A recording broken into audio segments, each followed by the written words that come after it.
Good evening to all the attendees, 12th grade students, parents, and high school counselors. Thank you so much for joining us this late in the evening for the Knowledge at KPT Admissions 101 workshop series. As you've seen in our outreach campaign, we have three very wonderful panelists who are very happy to present to you today. The panelists are from the Ohio State University, and their topic for the day, as you may have seen in the outreach campaign, is how to find your best fit institution. We know this topic has garnered a lot of interest from the emails that we have received. So thank you once again for joining in. As you know, the session rules, the first 30 minutes will be about the session topic, and the second 30 minutes will be in the institution who will be presenting, which will be the Ohio State University. And then, of course, towards the end, we will have a Q&A session. As you have seen, just to repeat some rules again, please ensure to post all your questions in the Q&A box and not the chat box. That's where the three wonderful panelists will be looking at all your questions, and I'm sure they'll be very happy to answer your questions. Having said that, I just want to quickly introduce the three panelists who have taken their kind time. To the panelists, thank you so much. We know it's very early in the morning out there in the US, so thank you so much for joining us live. We have Miss Maggie Garhender from the Ohio State University. We have Mr. Marco Chavez. And of course, we have Diana Azarzian, who will be presenting you today. Having said that, I'm now going to hand over the stage as well as the microphone to Ms. Maggie, who would like to begin. And then, the students, parents, you all can take it over with the questions as well. Thank you once again, Ms. Maggie. Thank you, Marco, and thank you, Diana. We wish you all the best. Thank you so much for having us here this evening. My name is Maggie Gerhardinger, like my colleague said, and we really appreciate you taking the time out of your busy day and schedule, especially on a Monday, to learn more about Ohio State University and to learn more about, this basic concept of a best fit institution. Let me advance the slide here. So, like our presenter, our host said, I'm joined here by my colleagues Marco Chavez and Diana Azarian. They're going to be watching that Q&A box throughout the presentation. So please feel free to drop your questions into that Q&A box at any time. We will save time at the very end of the presentation to ask all of your questions live.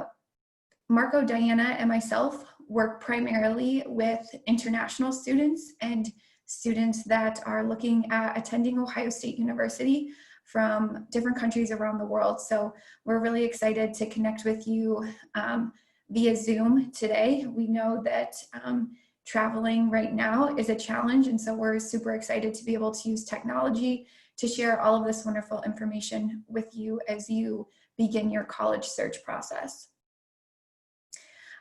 So like our host has mentioned, please feel free to drop your questions into the Q&A box. Please only use the chat feature if you're having any trouble hearing me, so that my colleagues can alert me to that, so that I can ensure that you all can hear me throughout the presentation. But we will answer all of your questions at the end in a live format, so feel free to drop those at any time. Before I do get started, I want to let you know that we'll be talking about how to find your best fit institution, and then we'll be spending more specific time, excuse me, on discussing Ohio State University. All that we are able to offer our undergraduate students. We'll talk about the application process, where we're located, all of those kind of fun details so that you can learn more about the institution. So I really just wanted to start off today's presentation with introducing this topic of best fit institution. I think that this is becoming more and more of a common term for students that begin their college search process. And I'm sure it can feel somewhat daunting, because you might be looking at institutions maybe only in the United States, or perhaps you're looking at institutions in different parts around the world, perhaps in India and in the United States and maybe in Europe. We know that there are so many options out there for you to consider.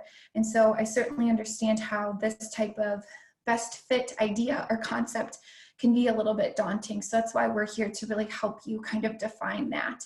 And really a best fit institution, it's going to be entirely dependent upon your interests and what would be in the best interest for you and perhaps your family situation or the folks that would be supporting you throughout your time while you're studying your undergraduate studies. And so there's a number of criteria that you can take into consideration when you're defining what that best fit institution means to you. So some of the search criteria that I've outlined here, I'm going to spend a few minutes kind of defining further. So we know that first and foremost, when you go to college, you're looking to earn that bachelor's degree, to complete your bachelor's degree so that can set you up for success for that time after graduation, whether you will be going on to a master's program, a professional program, or perhaps entering the job market right away. So we know that the academic programs, the academic environment at the institutions you're considering is going to be very important. So defining a best fit institution by the academic program basically would just ensure that any institution you're considering has the academic programs that you're interested in. And if you're somebody who knows exactly what you want to study, then that can help you narrow down your search right away. If you're somebody who's not entirely sure what you want to study, perhaps you also look at institutions that have an undecided option for students, or a program that will help students figure out exactly what you want to study based on your strengths and your overall interests. And I would also encourage you to consider an institution's academic environment when you're thinking about different colleges and universities to study at. So the academic environment could be described in a number of ways. It could be described as, very collegial or collaborative, meaning that if you were to, let's say, miss a class period because maybe you were sick or not feeling well, if you turned to your classmate and asked them for the notes from that particular day, would they be willing to share those notes with you? If they are, I would say that that's definitely going to be more of a collaborative environment, one where all students want all students to succeed, and it's going to be not necessarily an environment that's super competitive or one where students are trying to stay ahead of other students. So I think that's something to take into consideration when you're looking at different schools or institutions to apply to. The other part I would consider is the institution going to really help you develop personally and develop those career skills? So institutions in the United States, and I'm sure all around the world, have opportunities for students to develop their leadership skills, their interpersonal skills, so that you can be a successful learner and communicator, which will only help you in any career that you move into after you graduate from college or university. So I would look at how the institutions you're potentially applying to help you prepare those skills, help you develop those skills so that you can really be the best version of yourself, not only throughout your time at that university, but not only you'll be able to carry that into that time after graduation as well. And then in addition, we know that the cost of attendance is another search parameter that you can use when you're looking at institutions to apply to or to eventually attend. We recognize that attending college or university is an incredible financial commitment for students, for parents, for their family that's supporting them. And so it's always a good idea to look at this information up front so that you know that the institutions that you might eventually be admitted to are institutions that you would be able to attend from a cost perspective. And it's always a good idea to take a look at what any financial aid packages might be available to you as a student, and what those scholarship opportunities might look like either as an incoming student or perhaps as a current student at that college. Some colleges and universities will be able to offer scholarships to incoming students and others will not. But that doesn't mean that scholarship opportunities might not be available to you later on. So it's always a good idea to ask those questions up front so that you have all of the information you need related to the financial aspect of attending college or university. Other criteria to kind of take into consideration really has to do with the details of the institutions you're looking at. So the first one I started off with is specifically location. So is there a certain place around the world, or maybe a certain state or city in the United States you're looking to be in? And if so, you can absolutely narrow down your search just by looking at those particular places. I would challenge you, though, to keep an open mind. It's always a good idea to look at different parts of a particular country or parts of a particular state, because you never know where an institution might be, but there are definitely criteria based on the location that you can take into consideration. I would also take a look at the campus setting.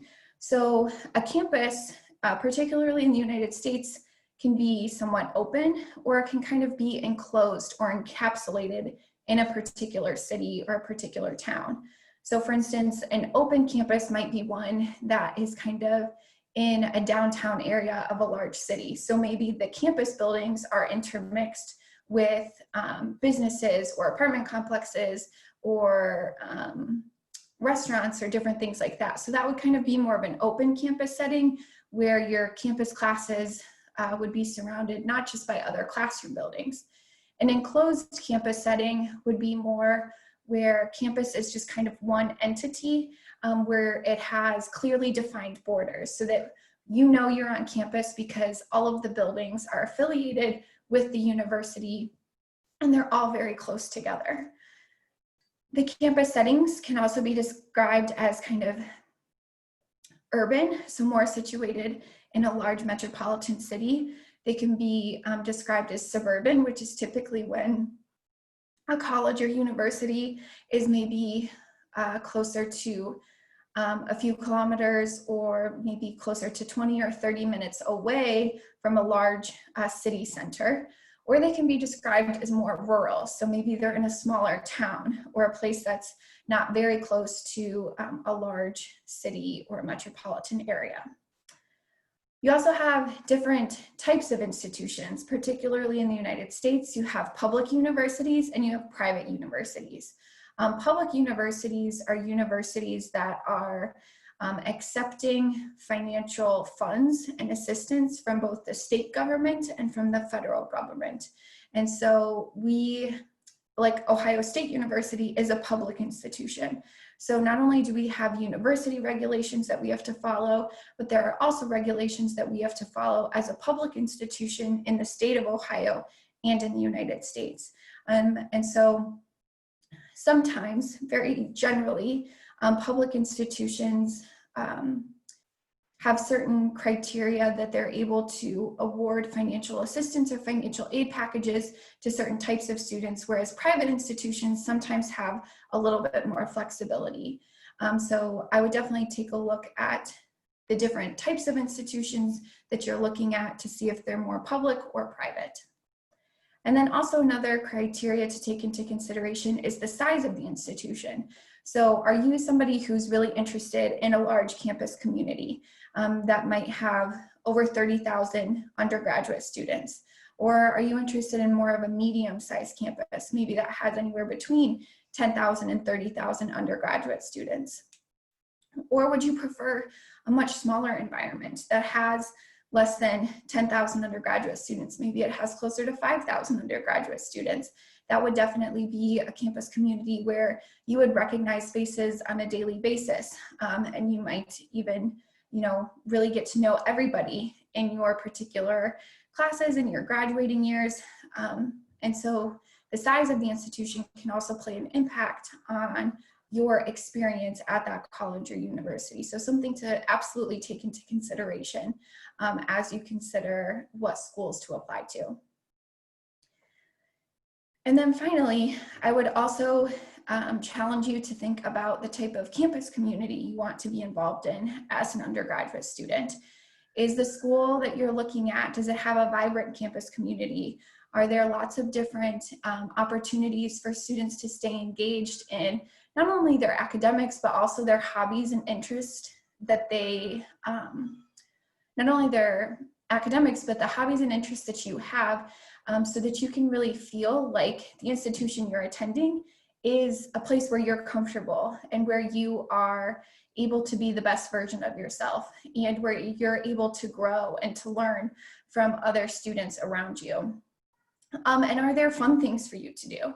Whether that's through a student club or organization, or are there fun activities for you to participate in when you're not focusing on your academics? Are there ways for you to stay active and engaged and to really find your community at that institution you're looking at? All of those criteria, in my opinion, are very important because we want to make sure that you are the most comfortable and that you'll be the most successful undergraduate student that you can be while you're studying at a college or university.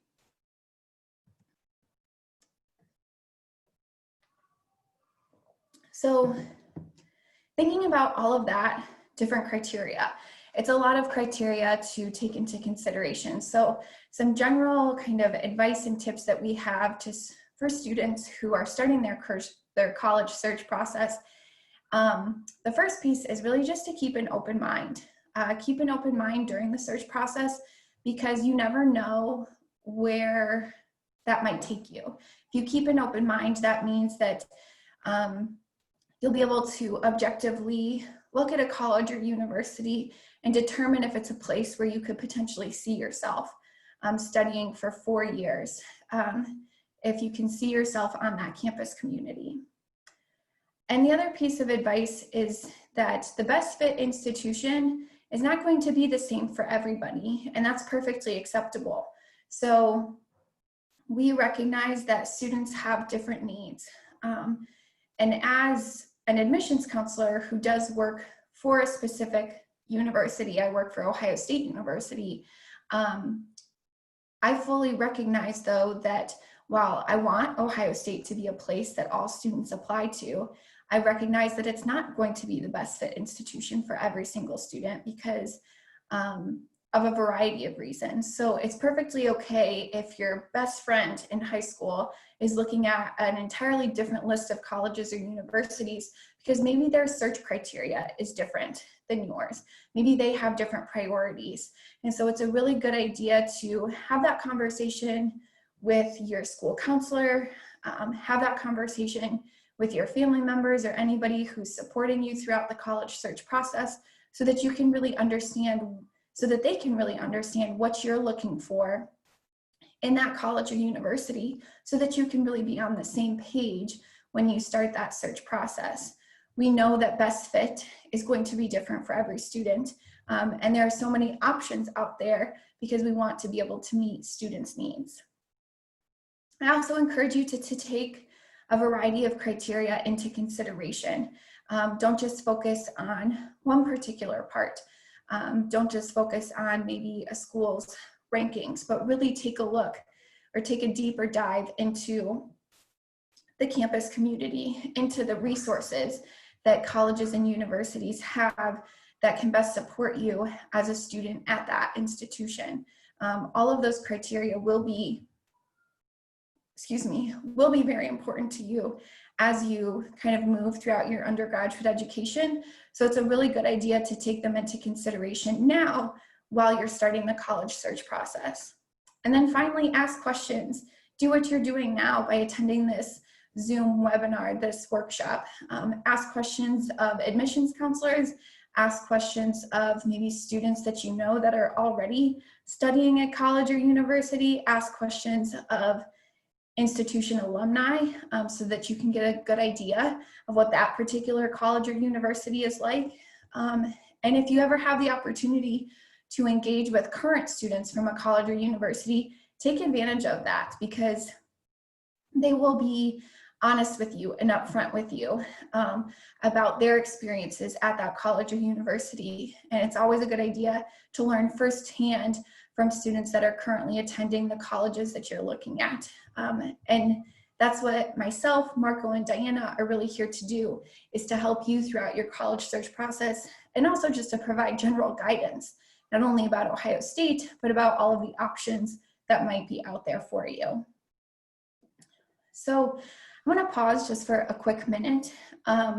Before we transition into talking about Ohio State, Marco, I wanted to ask if there are any questions in the Q&A box that you think would be appropriate to answer now, or would you like me to continue on? Thank you, Ms. Gerhardinger. I think Mrs. Arian has some questions to ask that have been Okay, asked in the Q&A box. perfect. Thank you so much, Maggie. That was so insightful. Um, Marco, I have a question for you. So we have a student wondering about rankings, specifically when it comes to best fit universities, what factors do universities and program rankings play in determining the quality of the university, as well as all the time hearing about rankings? So we get this question quite a bit when on the road about rankings and all that. Can you just kind of talk a little bit about that and then address the question specifically? Of course. So first of all, I throw it back at you as the student or the parent seeking a university based on rankings. What do you know what the rankings rank? What questions do they ask the university? And why are those questions important to you? So are the rankings based on the number of students in the classroom? Are the rankings based on the number of students in the residence halls? Do you know what they mean? And so if you know what they mean and those reasons are important to you, then yes, you should definitely consider them. But if you don't, then maybe you should investigate a little bit further. There are many types of rankings out there in the world. So whenever we speak with students and students come up to us and they say, oh, Ohio State is highly ranked, that really doesn't mean anything to us. Most universities out there, accredited universities, I should say, are accredited because they've gone through rigorous quality checks. And so regardless of the institution, you're going to get a well-rounded education. And the rankings are just something else that are questions that are asked. The company making those rankings has developed matrices, a matrix in order to rank the institutions. And if those things are important to you, then fine. That's what you should use to find your best fit. But if the things that the companies ask in order to build the rankings are not important, then you definitely shouldn't use them into consideration. Again, if an institution is accredited, then rankings really shouldn't play a factor into this unless those rankings are surrounding things that are important to you as a student. I hope that answers your question. Thank you, Mrs. Arian. No problem. I do have another question. Thank you so much for answering that question. That was really great information to share with students. I completely agree with kind of how you summed it all up. All right, the next question is around alumni success. Specifically, can you talk about how students can find out how well previous graduating classes are doing in terms of their outcomes as it relates to career success and opportunities? And also, the other part of the question is, how do universities help students connect with alumni? Yeah, that's a very good question. And that's a question that is frequently asked of us. How can you find out how well the alumni are doing? It's difficult to gauge because finding out how alumni are doing is voluntary. So think about yourselves. If you're currently in secondary, you're probably not keeping up with your primary school unless it's the same institution. And so if your primary school sent out a survey, it's voluntary, right? So you either answer the survey to let them know how you're doing or you don't. And that's the case with the universities. We send out many surveys. Most universities send out surveys to the alumni to ask how they're doing, if they're in the career that they chose, if they're in a career at all, period, how well they're doing and all that. But the alumni, it's up to them to respond. So it's difficult to gauge for any institution how well alumni are doing. But I can let you know that at least at Ohio State, about 93% of our alumni do respond and let us know that they're doing well in a career that they chose or in a place that they want to be, whether it's graduate school or something else. And then how do you take that into consideration when gauging what type of institution is good? Well, again, we're all different, and so something else to keep in mind is that within the different aspects of an institution, there's different parts to academics. So, for example, let's say a welding engineering major at the Ohio State University has pretty much 100% job placement rate. Whereas, let's say a philosophy major at Bowling Green State University might only have 90% placement rate. So that's something else you need to keep in mind. That it's not just about the institution at large, but it's also about the majors. It's the opportunities that the students take. So that's why at Ohio State, we're always emphasizing opportunities. We want you to take advantage of all that we have to offer so that when you graduate, you have the best chances of being where you want to be after graduation, whether that's a job or not working and enjoying life or graduate school or whatever it might be, because it's those opportunities outside of the classroom that will help you differentiate yourself from other students. And now, do universities connect students to alumni? Absolutely. So you can, if you get in contact with us, and Ms. Gerhardinger will share our contact information at the end. If you get in contact with us, we'll be more than happy to place you into contact with alumni in India, with our Global Gateway office, which is located in Mumbai, and they'll put you in contact with alumni. And so then you can ask those questions of alumni that we really can't answer, such as how was campus life? How is it for someone from India to study at Ohio State or really anywhere else? So yes. Wonderful. Thank you so much, Marco. And the last question we'll address before we move on to talk about Ohio State is, could you talk about what, in your opinion, what is a good student-faculty ratio, and how can students learn about access to faculty when they're trying to decide if an institution is a good fit for them? Another very good question. So student to faculty ratio is something that institutions use, right? So how many students are there per each faculty member? Let's say 20 students per one faculty member, 30 students per one faculty member. And the general wisdom has been that the fewer students per faculty member, the better, because that means that you get more personalized attention, you get more access to those faculty. You don't have to compete with as many students to get in front of those faculty. But I'll tell you this, most institutions have policies regarding access to faculty. So in pretty much 100% of your classes at an accredited U.S. institution, the faculty are going to have office hours. You're going to be able to access those faculty no matter what the student to faculty ratio is.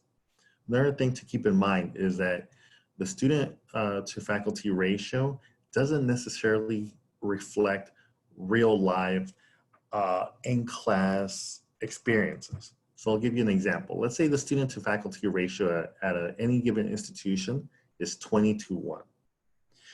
But let's say 20% of those faculty are on sabbatical or are on study abroad programs or somewhere offsite doing research. That means 20% of those faculty are not teaching. And so the real on the ground experience of students that year might be that the student to faculty ratio is really 30:1. So, but again, that really doesn't play a factor into your everyday learning. You're still going to have access to faculty when you need that. So keep that in mind. Great, thank you so much, Marco. That's all the questions we had for now. And then just don't forget to submit questions while we're talking about Ohio State, and we will again have an opportunity to answer those questions live once we conclude the presentation. Thank you.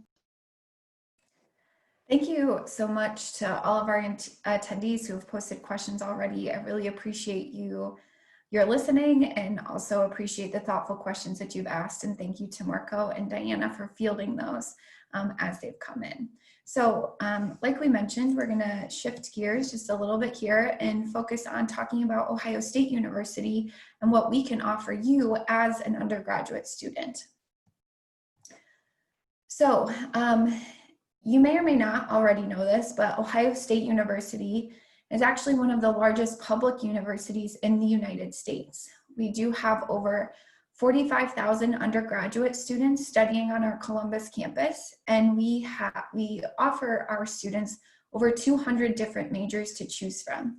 Everything from the arts and humanities to engineering to nursing to business to engineering to the natural and mathematical sciences and agriculture. The list of academic majors is very extensive, very comprehensive, and it's something that we're very proud of.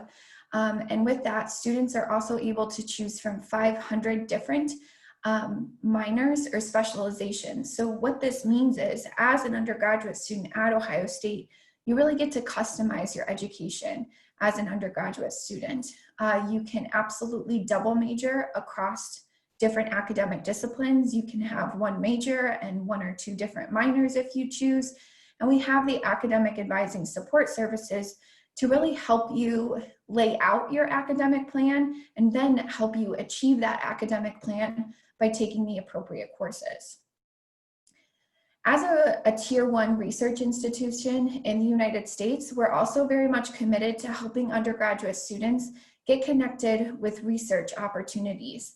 So those research opportunities can take place in a laboratory facility, or they could be research experiments that you conduct as a business student or as a mathematics student. Research is really just the creation of new knowledge, and that takes place across all academic disciplines on a college campus. So if you have an interest in research, you can absolutely get connected to those opportunities as an undergraduate student at the university. We're also very much committed to helping, helping students make sure that they have access to state-of-the-art facilities on Ohio State's campus, as well as the most up-to-date and state-of-the-art technology. So Ohio State a few years ago started a partnership with Apple. And so all incoming first-year students do receive an Apple technology kit that consists of an Apple an Apple Pencil and a smart keyboard. And so professors and faculty members have implemented the use of this technology in their course teachings.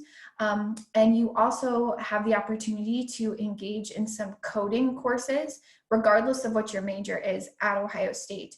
So the university wants to make sure that all students who graduate from Ohio State understand the technology that companies are using now more than ever, and that they can use it successfully. And so that partnership is really to the benefit of you, the incoming students, because you'll be able to utilize those technology resources throughout your time at Ohio State. As an institution, we're also very much focused on helping students learn through various experiences and opportunities. Like Marco mentioned, you really have the ability to create your own college experience by taking advantage of the endless opportunities that come with being a college student. So I'm going to spend a few minutes touching on the variety of experiences that you can take advantage of as an undergraduate student. So at Ohio State University, we recognize that internships play a huge role in an undergraduate student's experience. Internships and co-ops are a great way for you to get hands-on experience in the field that you're interested in going into after you graduate from university. Those internships will help you kind of apply the knowledge that you learned in the classroom in a practical setting. And at Ohio State, all of our academic programs have career service offices.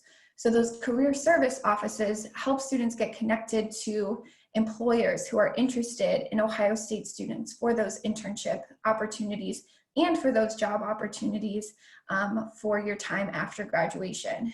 there are a number of career and internship fairs that are held every year at Ohio State. You can focus on those career and internship fairs by an academic discipline, or you can also go to a general career and internship fair. Ohio State, as a large institution, attracts really hundreds of potential employers that have a global presence, a presence in the state of Ohio, a presence in the United States. We attract all of those different types of companies and organizations because they're interested in Ohio State students. They recognize that of the value that an Ohio State student can bring to their company or organization. If you're somebody who is interested in completing an education abroad trip as an undergraduate student, you would absolutely be able to do that as an international student on Ohio State's campus. Our Education Abroad office is situated in the Office of International Affairs. We have over 150 different education abroad programs that go to all 7 continents around the world.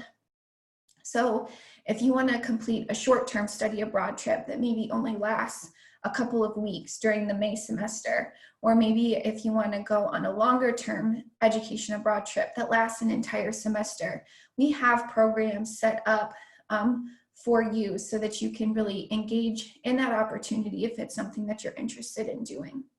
Many of our academic colleges have also established education abroad programs specifically for their students so that you can stay interested, or so that you can basically stay on top of your studies while studying abroad.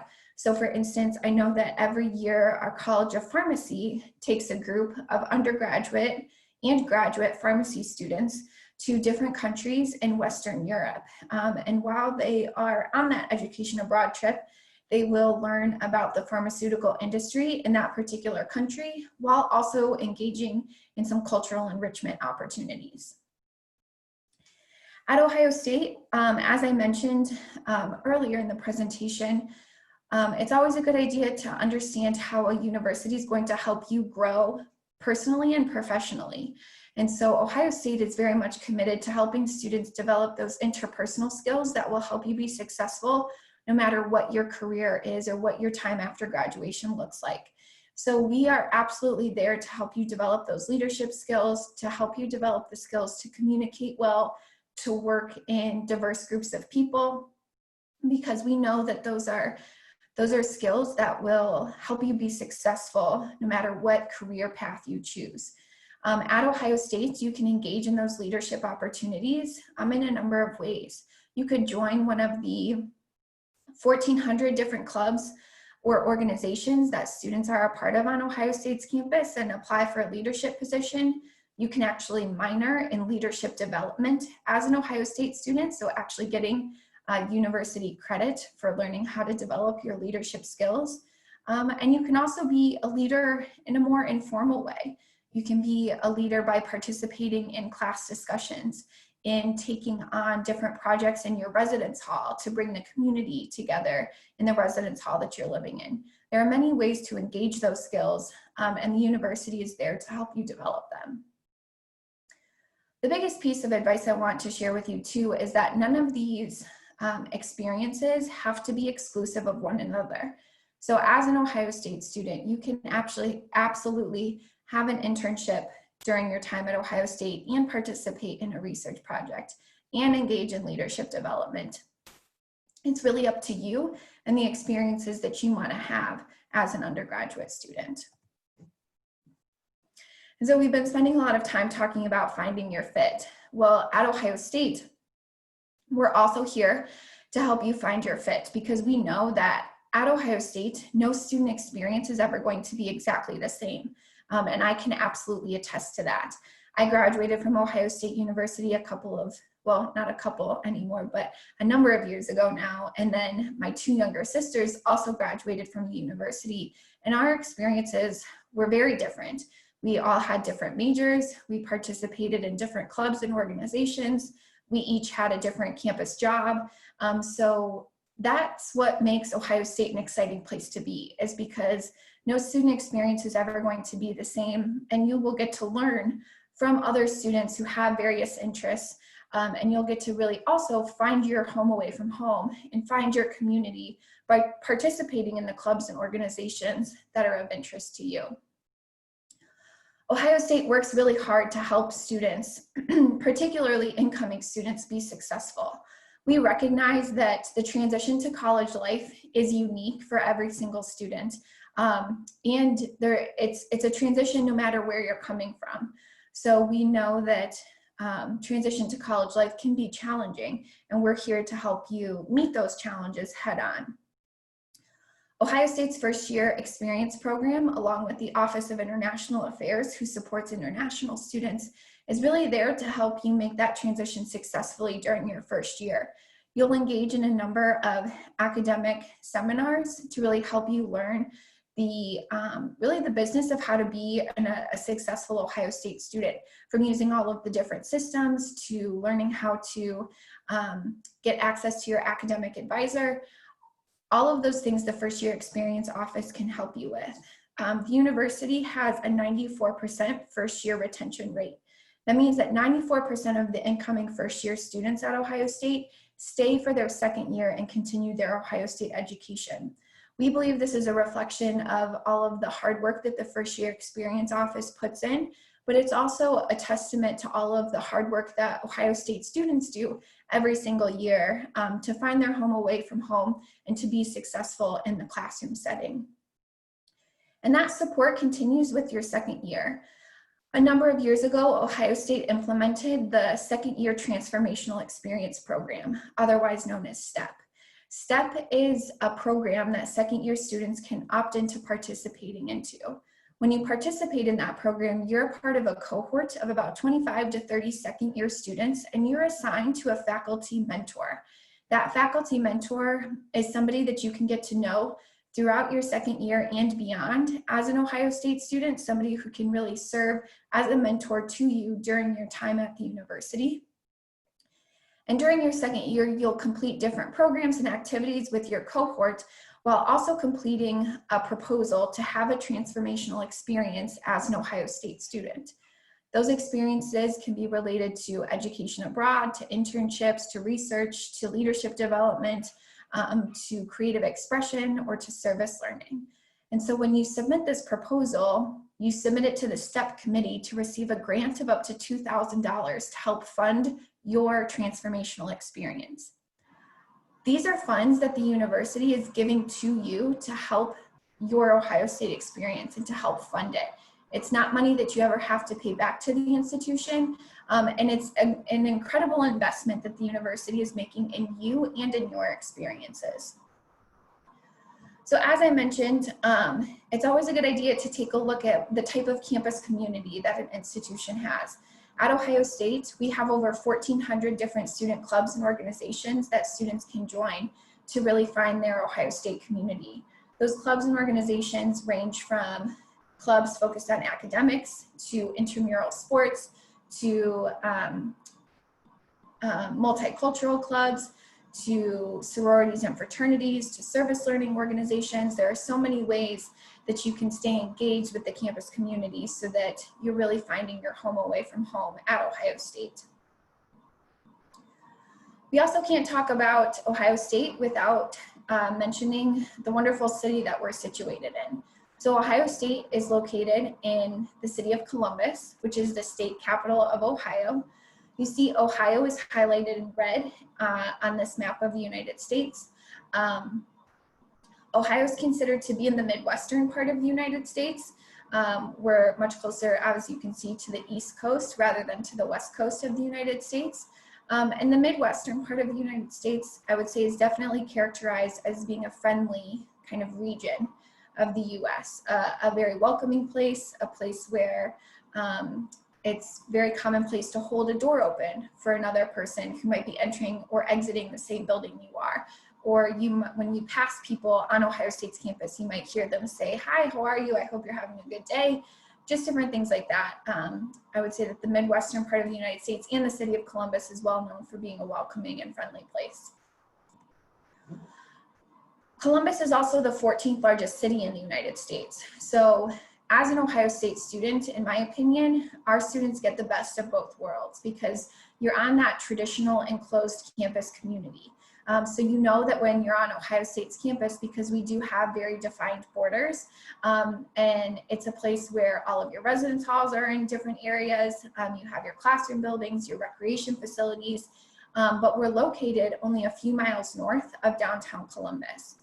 We also have the John Glenn International Airport in the city of Columbus, and so that is located only about a 15 to 20-minute drive, either by car or by taxi, away from Ohio State's campus. So it's a we're very close to an airport, so it's very accessible for our international student population. Being located in the city of Columbus is also a huge benefit to our Ohio State students because you have that built-in market for internship opportunities, for service learning opportunities, but you also get to have a lot of fun in a large metropolitan city. You have a number of professional sporting teams that call Columbus their home, including a baseball team, including a soccer or a football team. There are always a number of musicians that come to the city of Columbus to host concerts, both downtown and on Ohio State's campus. There are many ways to also have fun in the city of Columbus while being an Ohio State student. So now I'm going to shift gears just once again to talking about the application process at Ohio State. So when you apply to Ohio State University, these are the items that we require that you submit. So Ohio State is on the Common Application. The Common Application does include a $70 application fee for Ohio State. And you will have to respond to at least one essay prompt. That essay prompt is you actually get to choose one of the 5 different prompts that the Common Application provides. We also will require your official school transcripts. So that's going to show the courses that you've taken during your first 3 years of high school, and then also the classes that you're planning on taking during your senior year. We also, for this upcoming application cycle, so for the spring 2021 and autumn 2021 application terms, we are test optional for those application terms. That means that you can submit an official SAT or ACT score to be considered in the application review process, but it is not required. If you do choose to send an ACT or SAT score, that test score does have to come directly from the testing organization. So College Board would send us your SAT score, and then ACT would send us your ACT scores. We do require proof of English proficiency for incoming international students. And we've actually adapted our English proficiency options that students can submit for this upcoming year. So I definitely encourage you to visit apply.osu.edu to see the full list of English proficiency tests that you can submit to fulfill that requirement. Letters of recommendation at Ohio State are optional. We recognize that many students will choose to submit these. Letters of recommendation are always impactful in the application review process when they add additional information to your application materials. Your letter of recommendation can come from your school counselor, it can come from somebody who knows you in an academic setting, or it can come from somebody who knows you in more of your community setting. So once we receive all of your application materials, we use a holistic review to consider all applicants for admission to the university. We're going to take a look at the courses that you chose to take in high school, what those opportunities looked like. Did you take advantage of any opportunities to challenge yourself? So if you had the opportunity to take any honors courses or IB or AP courses, perhaps you are in a British curriculum and taking some A-level courses. We're interested in all of that information because we will take it into consideration during the review process. If you do provide the ACT or SAT score, we will also take that into consideration. Please know that we will only take the highest test score from one particular test date into consideration. We do not super score at the university. And then we're also interested to know what activities you've participated in as a high school student. What do you plan to bring to the Ohio State community? How do you want to contribute to Ohio State's campus community? And what resources would you take advantage of as a student at Ohio State?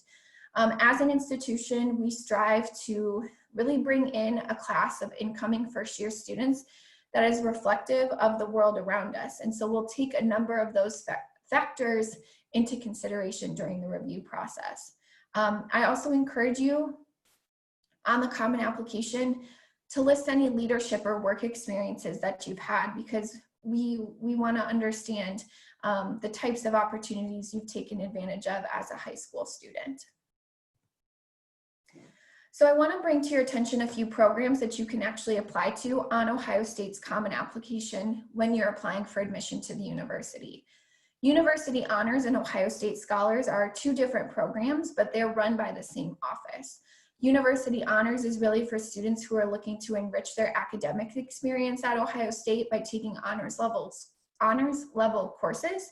And it's really for students who maybe want to complete a research project as well as an Ohio State student, because you have the opportunity to graduate with honors and research distinction. And then the Ohio State Scholars Program is a little bit more co-curricular based. There are actually 17 different scholars groups, and each of those groups has its own separate theme. So we have the Art Scholars Group, we have the Humanitarian Engineering Scholars Group, we have the Mount Leadership Scholars Group. All of these scholars groups actually comprise of first-year students who live in a university residence hall together. So when you move in to Ohio State's campus and you're a part of a scholars group, you know from day one that the students in that scholars group have a similar interest that you do. It can be related to your academic interests, but it doesn't have to be. So if you are a political science major, but you have a strong interest and one of your hobbies has always been in the arts field, you could apply to participate in the Art Scholars Program. And so when you're a part of that scholars program, you have a program advisor, somebody who puts on different activities for you both in your residence hall and outside of your residence hall. As a scholars group, you might go on different trips around the state of Ohio or around the United States on a topic related to your particular scholars area. To be considered for either of these programs, it's highly recommended that you meet our early action November 15th deadline. And then on the Common Application on Ohio State's member page, there will be a question that says, are you interested in being considered for the honors program or the scholars program? You would just say yes, and then there would be an essay prompt that you would have to respond to. I know I've shared a lot of information with you over the past hour or so. Thank you for tuning in so far. I do want to share that we have two different application deadlines. That first application deadline is November 15th. It's our early action deadline. Early action is a non-binding deadline. So we always encourage students to apply early, because the earlier you apply, the sooner you get your admissions decision. If you meet this early action deadline, you will receive your admissions decision by the end of January. We highly recommend that you meet this deadline if you are somebody who's interested in engineering majors at Ohio State, or if you want to be considered for the honors or scholars programs at Ohio State. If you miss the early action deadline, you do have until February 1st to submit the rest of your application and application materials. That is our final application deadline. We highly recommend that you apply early though, but you do have until February 1st if you miss that November 15th deadline. February 1st is also the special eligibility scholarship application deadline. This is a scholarship application that is run through our Student Financial Aid Office. It is a scholarship application that encompasses all of our donor and grant funded scholarships. So the criteria is quite variable. You never know what you might qualify for, so we always recommend that you submit this application to be considered for a variety of scholarships that the university is able to provide to students. And that's a scholarship application that you can submit each and every year that you were enrolled at the university.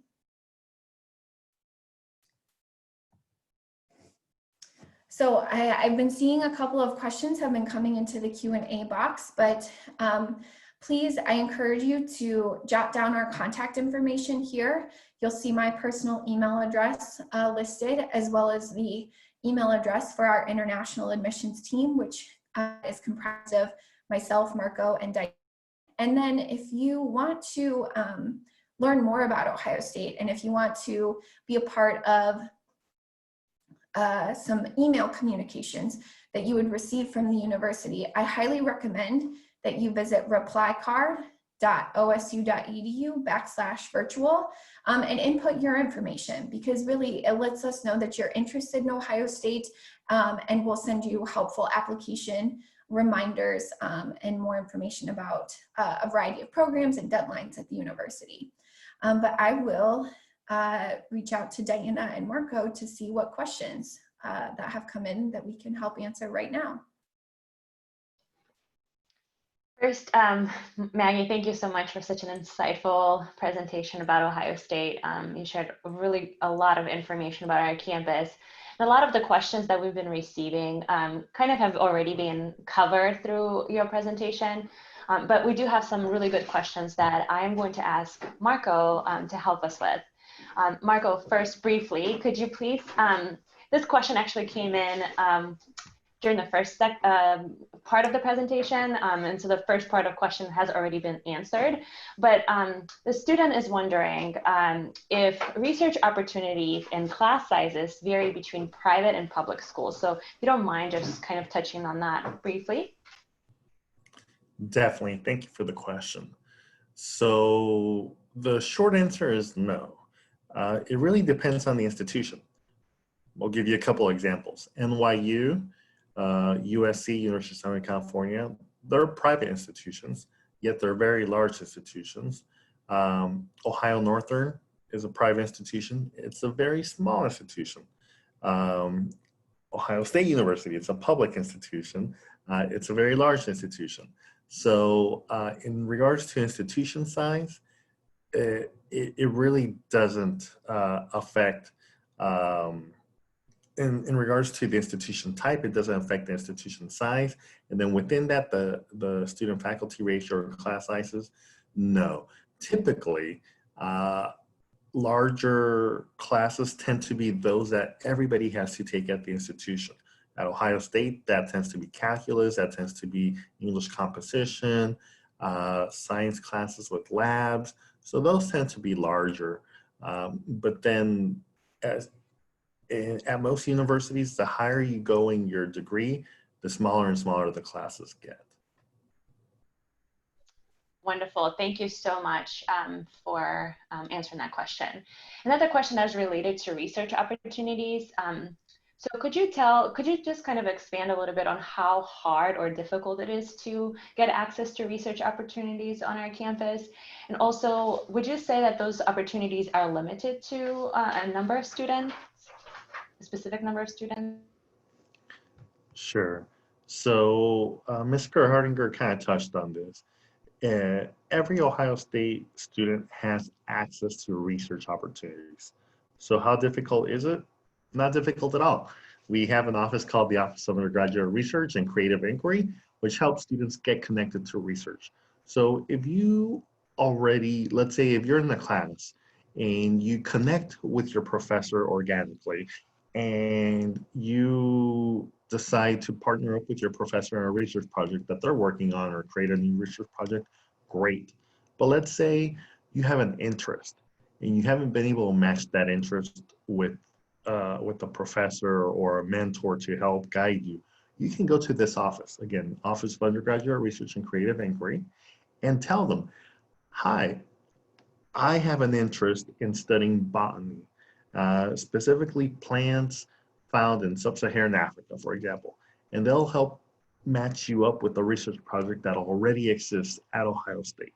So not difficult at all. Every student has the opportunity. Wonderful. Thank you so much. So the next question we have is in regards to internship opportunities on our campus. Could you expand on whether or not internships and co-ops are part of the curriculum, or are there specific summer internship programs that we offer or require? And also, are there only specific majors that offer internships? Great. Some majors do have an internship built into their curriculum. Most do not. However, uh, all students can pursue a co-op or an internship. And so these are not limited to a specific major, and we don't restrict a specific type of internship to certain majors. So any student in any major at Ohio State can pursue these opportunities with the help of their academic advisor. Wonderful. Thank you so much, Marco. The next question is in regards to majors on our campus, or how can students combine majors and minors? So a student specifically is curious about how students can pursue a liberal arts option, such as history as a minor, along with a primary major like business management. Yeah, it's real easy at Ohio State. All you need to do is go to your primary academic advisor and let them know that you want to add another major or a minor or two minors or whatever it might be. It's as easy as that. They'll sign off on it, and then they'll work with you to try to include that minor within your existing curriculum, or help guide you so that you take those minor classes and not add too much time towards graduation. Great, thank you so much. Marco, this next question is like a three-part question. I'm going to combine some of the questions that came in around our test optional policy this year. So would you first say that submitting an SAT or ACT score will be beneficial for students in terms of securing an admissions offer? And then also, would you say that our students, would you say that we're more selective this year, or going to be this year, because so many of our students were not able to arrive on campus this fall? That is a great question. So the second part to that, in terms of selectivity, Ohio State in general, it has employed a competitive admissions process, and it's been more and more competitive throughout the year, especially over the last 15 years. Will it be more competitive next year because fewer students are able to come to campus this year? No. You're not competing against, we're not trying to build a larger class. Our goals remain the same. We met our goals this year. We anticipate we'll meet our goals next year. So it shouldn't be more competitive because of the circumstances. It'll be competitive just because that's the nature of our process. In regards to SAT scores, submitting test scores is completely optional. So what does that mean? That means that they're optional. We will not use them in our review process unless you want us to use them. And will that give you an edge? Not necessarily. We don't make decisions based on test scores. We use a holistic review process, which has a lot of different factors. You can view more at undergrad.osu.edu. It includes the type of classes you're taking, the grades that you earned in those classes, how well you write your essay, your extracurricular, co-curricular activities, and other factors. So we don't make decisions based on test scores. And so if you submit your test scores, that's another thing that we'll look at, but it won't make or break your application. Thank you so much, Marco. And so the next question I'm going to ask you kind of relates to what you already kind of touched on while you were answering the previous question. But a lot of the students, obviously, as you know, are not able to participate in extracurricular activities in person. because many of us are in lockdown, and so schools are taught completely online. How would you say a student can showcase their leadership, extracurricular, community service, and other internships and involvement activities they were kind of involved in when they're completing the application? Sure. Well, COVID has only been around for a few months, right? So we assume that if you've been a leader, it's been, you're able to showcase that from before COVID. And then once COVID finishes, you'll be able to continue showcasing as that. So during COVID times, though, let us know what you have been able to do. Obviously, everybody's restricted, and if you haven't been able to do anything, that's fine too. Let us know that really you've been at home, like all of us have, and that the opportunity to go out and help in the community like you used to do have been restricted. But really we'll be able to see that based on your application and based on knowing that we know what's going on around the world. We're all going through this. But again, leadership is not, or in other opportunities, is not something that all of a sudden you do. It should be something that you've been doing your high school career. Wonderful. Thank you so much, Marco. Okay, the next question is when we'll be accepting admissions application for fall. I'll take that. Actually, our application just opened on August 1. So if you're ready, go ahead and start completing your application process whenever you are ready. So Marco, the next question for you is, could you talk about what would be the closest international airport for incoming students? That would be John Glenn International Airport, which is right here in Columbus, and it's located about a 20-minute car ride from the campus. But although John Glenn is an international airport, its flights are limited to Toronto and sometimes to the Caribbean. So typical routes from India are either Delhi or Mumbai to New York, and then to Columbus, or to Chicago, or to Toronto, to Columbus. A lot of students do transit through the Middle East. So India to, let's say, Dubai or Doha, and then to the US port of entry, and then to Columbus. So those are the typical routes. Thank you so much, Marco. Could you talk a little bit about safety of the city of Columbus and also safety on our campus? Of course. Columbus is a very safe city. The Ohio State University is a very safe campus as well. However, things do happen. And so on our campus, we do have an alert system that even now, if you wanted to, without being a student, you could sign up for. But the reason we have this alert system is just to be open about what happens on our campus or around campus. And to be honest with you, typically things happen around campus late at night, early morning, once bars have closed, that sort of thing. So we just urge students to be cautious, to be aware of your surroundings, to be aware of where your belongings are. The Ohio State University is an open campus, so although we have set boundaries within our campus, we don't have gates, and anybody can go off campus or on campus. So because of that, we just urge you to urge caution or use caution. Our residence halls are always locked, and this year you can only access your residence hall if you live on campus. In a typical year, any student that lives on campus can go in any residence hall during certain hours. But then after, let's say 6 p.m., you're only limited to your residence hall. So those, your living spaces are very secure. And then the campus itself, very secure as well. We have what are the now famous blue lights that most US campuses have.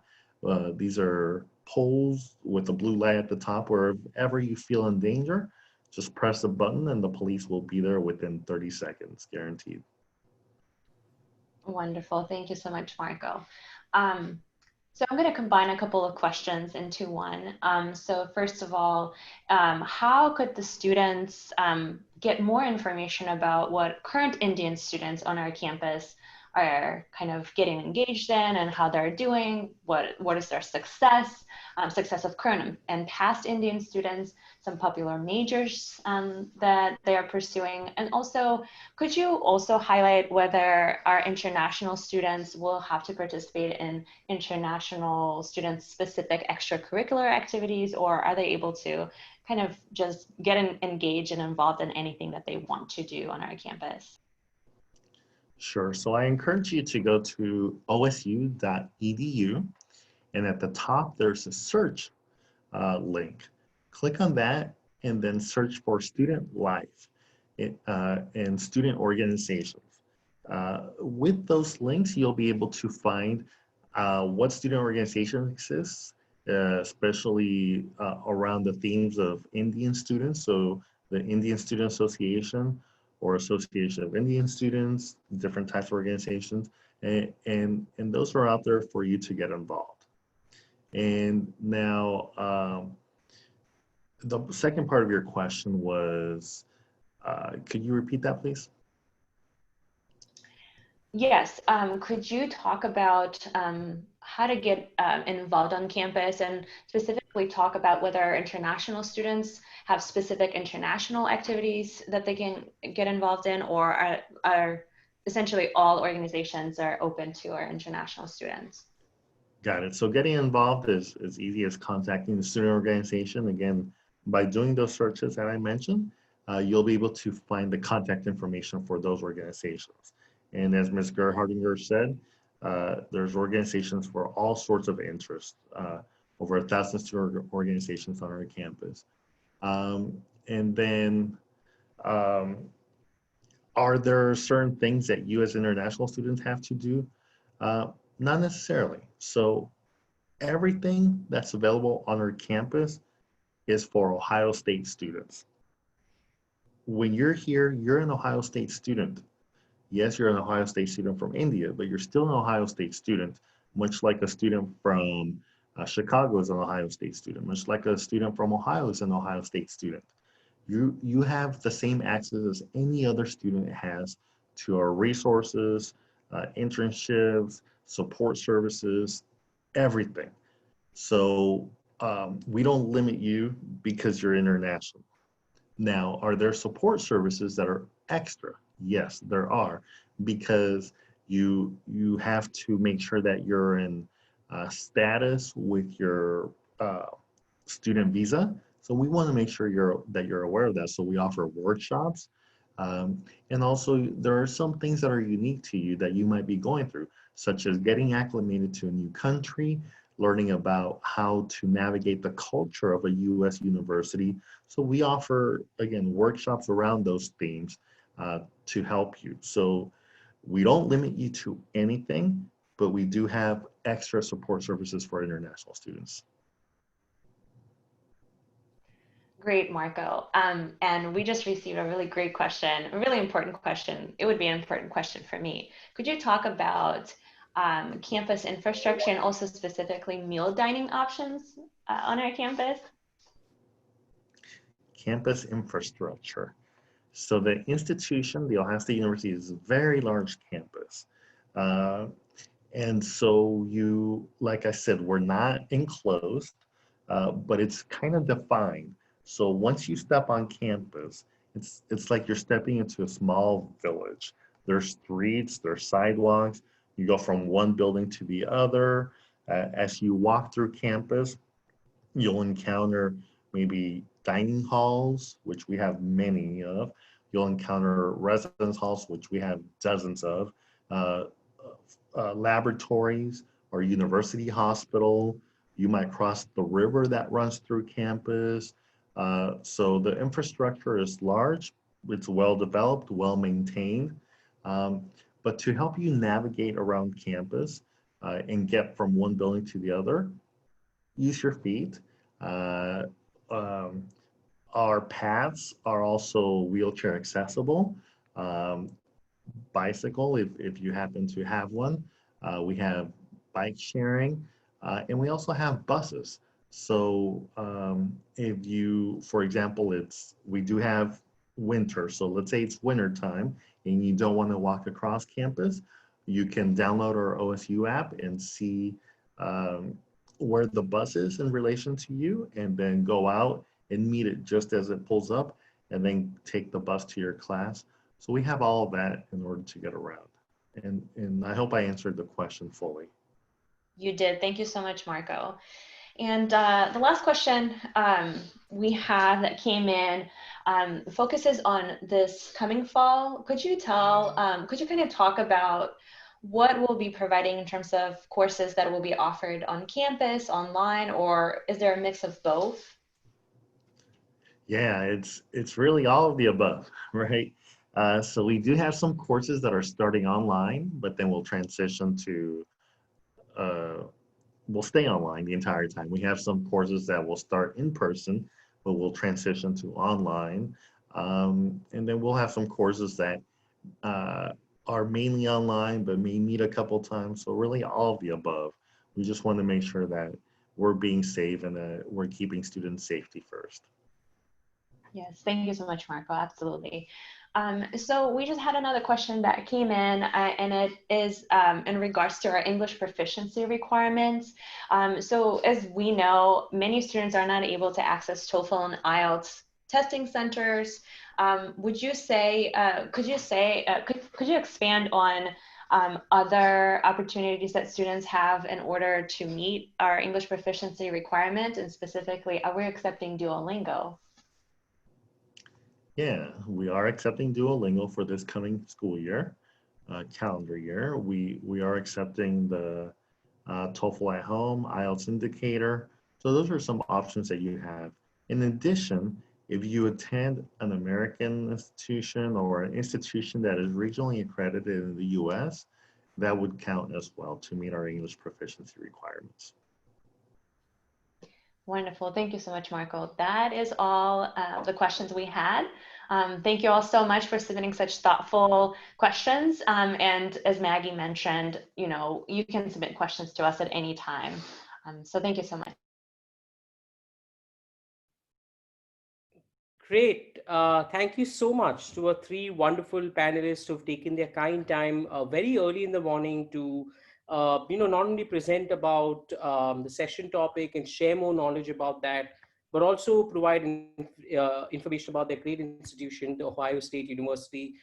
Students, parents, counselors, 12th grade students, we know you're very busy with your classes right now, everything being online. So thank you so much for joining us late in the evening. Thank you to our three wonderful panelists for joining us and giving your kind time, which is, of course, very early in the morning out there in the US. 12th grade students, parents especially, and high school counselors especially, this session is recorded.